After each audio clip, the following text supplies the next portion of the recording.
Halo, selamat datang kembali di podcast Departemen Kemajuan, tempatnya orang-orang yang pengen maju bareng gue Hasan, dan kali ini kita bakal bahas soal design thinking.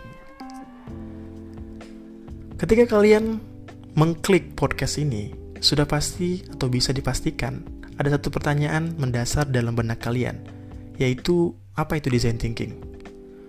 Ada banyak sekali sebenarnya pengertian soal design thinking, namun ada yang benang merah yang bisa ditarik sebagai sebuah kesimpulan untuk menjawab pertanyaan kalian soal apa itu design thinking. Jadi, pada dasarnya design thinking itu adalah cara untuk membuat sebuah tim berpikir kreatif tentang produk dan layanan yang dilihat dari perspektif consumer.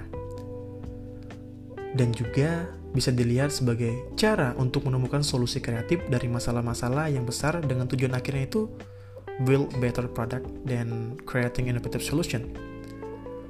Mungkin setelah penjelasan gue tadi, muncul pertanyaan baru di kepala kalian. Bagaimana caranya build better product atau creating innovative solution? Atau bagaimana caranya berpikir kreatif?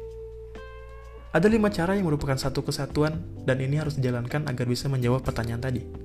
Yang pertama adalah empati, yang kedua adalah define, yang ketiga itu ideation, yang keempat prototype, dan yang kelima itu test. Lalu apa itu empati? Empati juga bisa disebut sebagai proses finding the problem atau cara untuk menemukan masalah yang dimiliki oleh consumer kita. Pada saat proses ini, kita akan menemukan bahwa consumer kita tidak dapat menjelaskan produk apa yang mereka inginkan. Tapi mereka itu bisa menunjukkan masalah apa yang mereka miliki. Itulah kenapa ada 3 proses yang harus kalian lewati dalam proses empati ini atau finding the problem ini, yakni interaksi, observasi, recognizing, and solving. Yang pertama itu adalah interaksi atau interaction. Kita harus berinteraksi dengan consumer kita agar kita bisa betul-betul memahami mereka. Setelah itu, kita juga perlu untuk mengobservasi sebagai upaya lanjutan untuk memastikan sebuah masalah yang dihadapi oleh consumer kita tadi. Setelah proses interaksi dan observasi kita selesaikan, selanjutnya kita mencoba merecognizing and solving. Recognizing atau mengenali dan menjawab apa sebenarnya masalah yang ada atau masalah yang dimiliki oleh customer kita.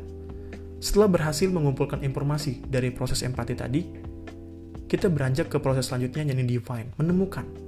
Define ini merupakan proses untuk menganalisis, pengamatan, dan mensintesisnya untuk menentukan masalah inti yang akan kita bawa ke proses selanjutnya yakni ideation atau membuat ide.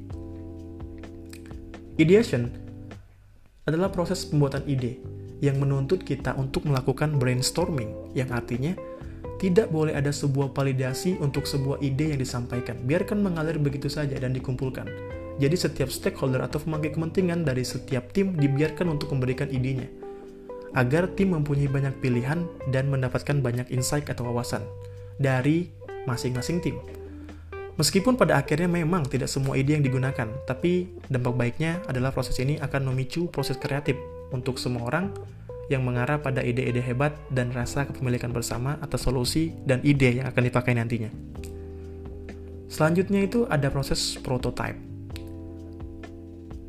Kalau proses prototyping ini dibagi menjadi 2, ada paper prototyping dan prototype. Bedanya ya kalau paper ya ke kertas, kalau prototype biasa itu langsung bisa disentuh, dirasakan, dan bisa dijalankan langsung oleh consumer kita.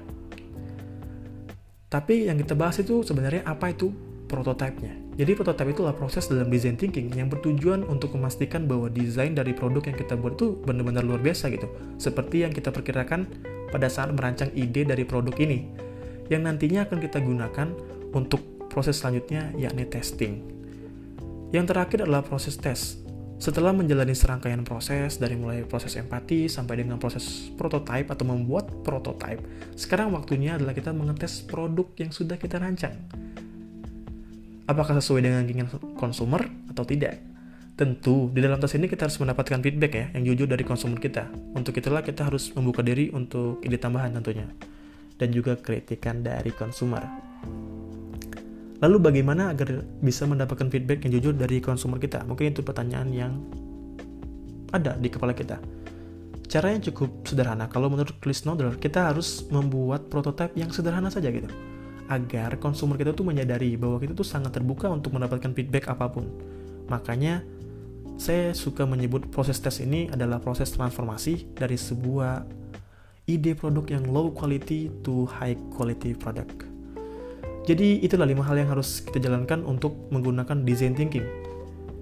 Lalu apakah sesederhana itu sampai kita bisa membuat sebuah produk? Apakah maksudnya selancar itukah? Tentu saja tidak. Perlu diingat bahwa design thinking adalah metode yang iteratif atau penuh dengan pengulangan, yang artinya bisa berulang terus gitu. Bisa saja sampai dengan proses define, ketika kita masuk di proses define, kita ngulang lagi ke empati. Ya bisa saja, karena untuk memastikan benar-benar kebutuhan produk, kebutuhan konsumer kita itu apa. Jadi tidak menutup kemungkinan. Dan salah satu narasumber dari seminar yang pernah gue ikutin, dia pernah bilang bahwa sebenarnya proses design thinking itu berkutat pada empati dan define. Kalau selanjutnya itu pembuatan ide sampai dengan prototype dan tes itu ya lancar aja gitu, lurus. Tapi ada kemungkinan untuk iteratif lagi, proses pengulangan gitu. Lalu bagaimana dengan implementasi design thinking? Kalau berbicara soal implementasi design thinking, mungkin banyak yang berpikir bahwa design thinking itu cuma dipakai untuk membuat teknologi yang canggih, aplikasi-aplikasi yang luar biasa. Sebenarnya ini nggak bisa disalahkan, tapi nggak bisa juga dibenarkan sepenuhnya. Karena pada dasarnya design thinking itu bisa dipakai untuk banyak hal, bahkan untuk masalah sederhana. Kalian mungkin pernah mendengar vakum merek Dyson, atau mungkin kalian bisa cari vakum merek Dyson. Jadi itu adalah salah satu merek kenamaan yang berasal dari Inggris. Jadi filter vakumnya itu, mungkin teman-teman langsung bisa buka cek di Google gitu, vakum gitu gimana gitu.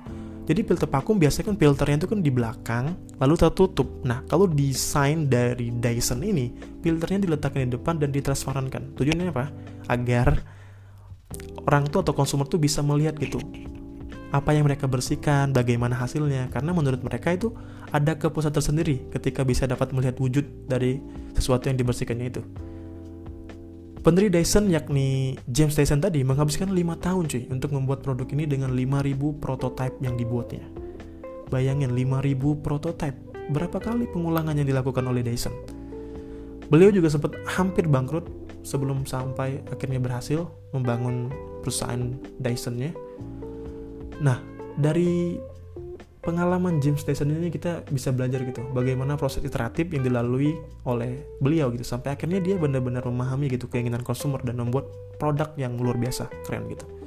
Tapi apakah ini adalah sebuah produk atau teknologi yang sangat canggih? Tentu saja tidak. Ini hal yang sederhana gitu, makanya tidak bisa dikaitkan design thinking ini hanya tentang pembuatan aplikasi, pembuatan teknologi tinggi, tidak bisa dikaitkan 100% dengan itu. Contoh selanjutnya, kalian bisa cari di Google, yakni The Green End Shop di London. Jadi pada tahun 2011, pertokohan di London ini habis terbakar cuy, akibat kerusuhan. Setelah itu, pemerintah kota setempat memanggil para desainer untuk diajak bekerja sama dalam memecahkan masalah ini. Sampai pada akhirnya mereka menyimpulkan ide-ide yang cukup unik menurut saya, yakni membuat grafiti anak kecil yang sedang tersenyum di pintu-pintu toko. Mengapa ini dipakai? Alasannya sederhana, karena mereka percaya bahwa lingkungan itu mempengaruhi perlakuan, dan saya pun dan kalian pun mungkin percaya dengan hal itu. Dan akibat dari desain yang dibuat atau grafiti tentang senyuman ini diharapkan kan untuk mengurangi kejahatan di daerah situ atau kerusuhan di daerah situ, karena kan lingkungan tadi yang mempengaruhi. Nah, ini kan juga proses dari design thinking gitu. Apakah ini termasuk teknologi yang canggih? Tentu tidak gitu. Menggambar tuh sudah sejak lama ada, tapi tetap dijalankan gitu. Karena apa? Tujuan dari design thinking itu memecahkan masalah dengan solusi kreatif gitu, bukan membuat teknologi canggih banget gitu. Ya walaupun memang teknologi canggih juga membantu gitu, merupakan solusi yang kreatif dan inovatif juga tentunya. Tapi kenapa saya bilang tidak bisa dipegang 100% ya? Karena saya ingin membuka pikiran kita bahwa design thinking ini bagus dan bisa dipakai untuk pemecahan masalah apapun. Selanjutnya, di Amerika itu ada kertas grafik yang dipakai untuk menurunkan pemakaian listrik di suatu daerah di Amerika. Jadi teman-teman bisa lihat di Google juga dicari. Jadi mereka itu membuat grafik, misalkan kamu pemakaiannya 38%, terus tetangga kamu memakai cuma 10%, yang tetangga yang lainnya 5% pemakaian listriknya, lebih rendah atau jauh di bawah kamu. Nah, ini di proses desain grafik ini tujuannya apa? Tujuannya untuk menurunkan pemakaian listrik yang akhirnya memicu rasa kompetitif gitu, menyaingi lah. Pasti kan kita kalau misalkan ditunjukkan kayak gitu, wah tinggi banget nih pemakaian listrik gue dibandingkan tetangga gue. Akhirnya kita mulai sadar dan mencoba untuk mengurangi pemakaian listrik. Jadi bisa disimpulkan bahwa design thinking kan intinya tuh pemecahan masalah. Bagaimana cara untuk memecahkan masalah dengan solusi yang kreatif. Tidak perlu canggih, yang penting kreatif gitu. Dan untuk itulah kita perlu untuk memakai design thinking dalam proses pemecahan masalah. Lalu pertanyaannya, apakah design thinking ini hanya dipakai untuk membuat produk bisnis dan semacamnya? Tentu saja tidak gitu. Bisa dipakai di banyak hal. Misalkan apa? Organisasi mahasiswa, organisasi lainnya. Tentu saja bisa dipakai karena pada dasarnya kita harus pahami bersama gitu bahwa semua organisasi itu tentang pelayanan yang baik dan pemecahan masalah dalam organisasi kan. Jadi kalau misalkan kita ditanya apakah bisa digunakan untuk organisasi atau bisakah digunakan untuk organisasi lain bisnis? Ya tentu saja bisa, karena kan intinya adalah pemecahan masalah dengan solusi yang kreatif gitu.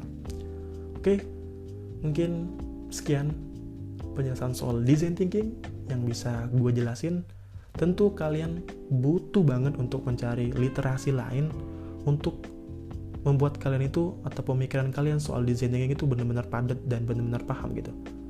Nggak boleh satu tempat doang. Oke, semoga bermanfaat. Sampai ketemu di podcast gue selanjutnya. Terima kasih yang sudah setia mendengar podcast gue. Gue harap kalian tetap sehat selalu dan rezekinya lancar di masa pandemi seperti ini. Salam literasi, sampai ketemu di podcast gue selanjutnya.